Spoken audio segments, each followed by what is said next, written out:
So a traveler in Eastern Europe got lost and found himself in the legendary town of Chelm. In East European Jewish folklore, the city of Chelm functions as an imaginary city of fools. A town of fools presented ironically as the wise men of is a feature common to European folklore. And our traveler gets lost on his way to Minsk, and he pulls into the town of Chelm and asks one of these wise men for directions. The wise man thought for a moment and replied, "You want to go to Minsk? I don't know the way, but this I know. You shouldn't start from here." Mazel tov. Congratulations to all of you.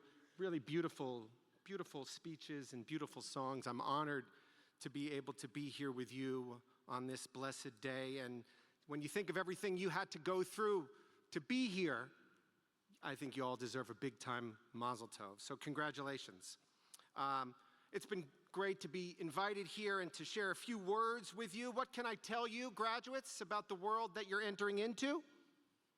Not much. As my 11-year-old son, Samson, tells me on the basketball court, 50-year-old rabbi ain't got nothing to teach me. And he's right. I don't have any idea what the world that you're entering into is going to look like. I don't have any clue as to what you should study or build or what political stances or causes you should take up. That is all on you. Thankfully, I was invited here to share some religious teachings from my tradition that you all might want to think about on a day like today as you prepare to set off into this completely new world. And I have two examples from our Bible that I think are worth considering. The first one comes very early on in the Bible after God has flooded out the entire world. Now, the generation that followed Noah and his ark, they didn't have anything at all to connect them with the world that had previously existed. And they were terrified that something like that could happen again. So everyone banded together to build one huge tower that could never be washed away in order to make a name for themselves for all time and ensure that none of their data ever got lost again. Every resource, energy, extra hand was involved in taking these bricks up one at a time. And everyone spoke the same language and used the same words so that no one could deviate from the task at hand.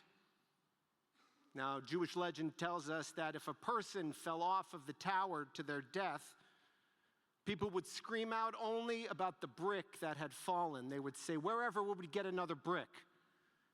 paying no attention to the life of the individual. And when God saw what was happening, he came down and said, "This is not good." So he mixed up their language so that they could no longer understand each other and forced them to go their separate paths.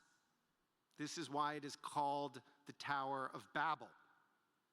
And the lesson is that when entering an unknown world, be very cautious about any project or cause that demand that you lose, undermine, undercut, delegitimize, or downgrade who you are and what you have to offer, what makes you unique. Anything that tells you that you are not special, maybe don't follow. Now, before my son Samson got into basketball, he was super into philosophy videos on YouTube. And the one that interested him the most was the trolley problem, which he saw on The Good Place. Now, the trolley problem is where you have a runaway train car that's about to slam into 10 people, but you, the person at the center of the philosophical problem, can control the switch that can have the trolley move off and only hit one person. And Samson was really hung up on it. He wanted to know, what should the guy controlling the switch do? And what's the right answer? And so I told him, much like I told you, I don't know. I said, but Jewish thinking is different. We believe that to save one life, it is as if we have saved an entire universe. And a universe is infinite. So I asked him, what's infinity plus infinity? Now, the second example from the Bible worth considering comes from the fourth book, which we Jews began reading from the Torah yesterday. The book is titled Bamidbar, which literally translates as into the wilderness. And here we find the generation of the Exodus from Egypt, which was freed by God from having to carry bricks and build tarrows for Pharaoh, now setting off into the desert towards the Promised Land. In English, the fourth book of the Bible is called the Book of Numbers because it opens with a command to take a census of the whole nation. The idea is to represent a community that is united in a singular common purpose. However, here, all of the members of a certain age, above a certain age, like you all, they were all counted one by one, head by head, like each receiving a diploma. And by doing so, every individual was made aware that they personally count, and that the task at hand could not be met without their unique contribution. Rabbi Abraham Joshua Heschel asked, "What would a life insurance company charge for the insurance of the entire human race?"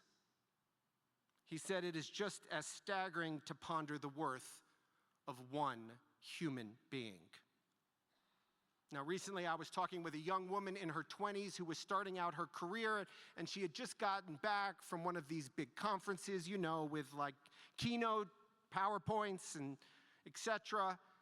And she said it was the strangest feeling.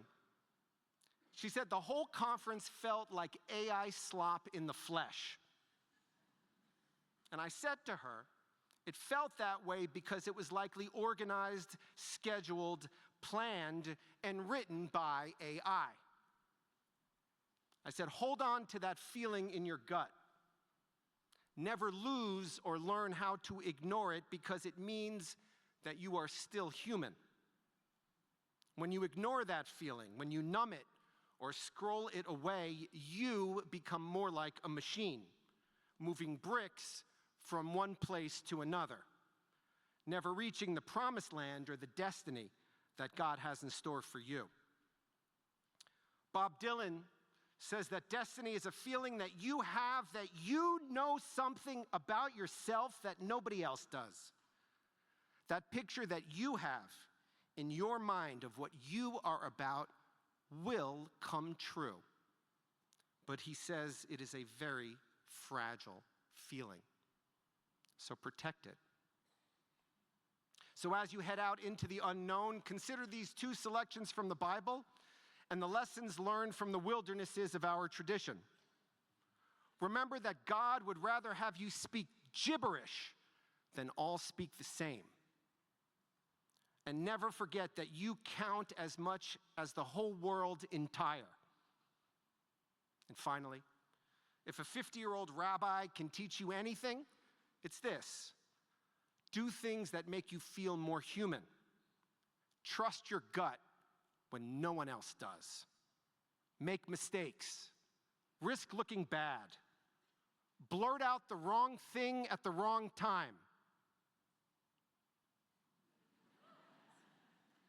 Be less cautious, more forgiving, and most importantly, don't start from here.